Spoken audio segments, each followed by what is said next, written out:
জীবনের কোনো পরিস্থিতিতে যদি এই দৃশ্যটা আপনার সামনে আসে যে আপনি যাদের থেকে সাপোর্ট পাওয়ার আশা রাখার পরও সাপোর্ট পাচ্ছেন না, আপনরাই দূরে সরে যাচ্ছে, মনে রাখবেন আপনার আল্লাহ আপনার উপর দয়া করা শুরু করেছেন। সুবহানাল্লাহ।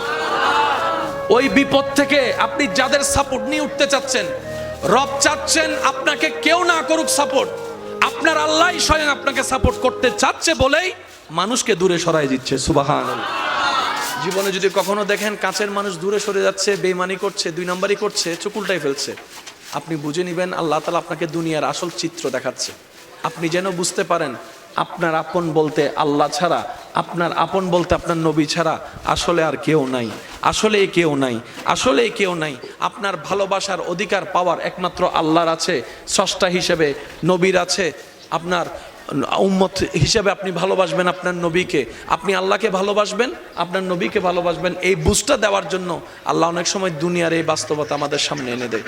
অনেক ভাই বোন, ভাই ভাই এমনও আছে মানুষের কথার ফাঁদে পড়ে, ভুল বোঝাবুঝির কারণে কিংবা মেজাজ গরম থাকার কারণে, দুই চারটা কথার শিকার হওয়ার কারণে হয়তো কোনো একটা সময় দূরত্ব হয়েছে, কিন্তু এখন একজন আরেকজনের সাথে মিলতে চায়, বসতে চায়।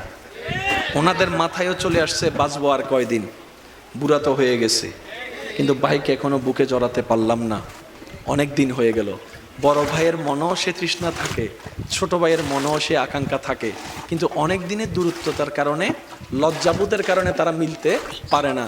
আমি আমার ভাইদেরকে, যুবক ভাইদেরকে অনুরোধ জানাবো, যদি এরকম কোনো ফ্যামিলি কন্ডিশন হয়, আপনারা যুবকরা মিলে, ভাইরা মিলে, চাস্তো ভাই জ্যাঠতো ভাইরা মিলেই আপনারা উদ্যোগটা নেন, ভাই ভাইকে যেন জড়াই ধরতে পারে, ভুল বুঝাবুঝি যেন শেষ হয়ে যায়। কথা বলেন ঠিক কিনা?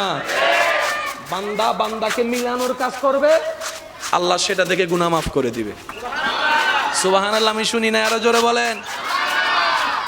মিলে থাকেন, কেউ মিলে থাকতে না চাইলে তার আল্লাহরে সে জবাব দিবে। আপনার পক্ষ থেকে আপনি ক্লিয়ার থাকেন, মানুষের উপকার করবেন, থ্যাংক ইউ পাওয়ার আশা রাখবেন না, করতেই থাকবেন। কেন? সে আপনার রবের বান্দা।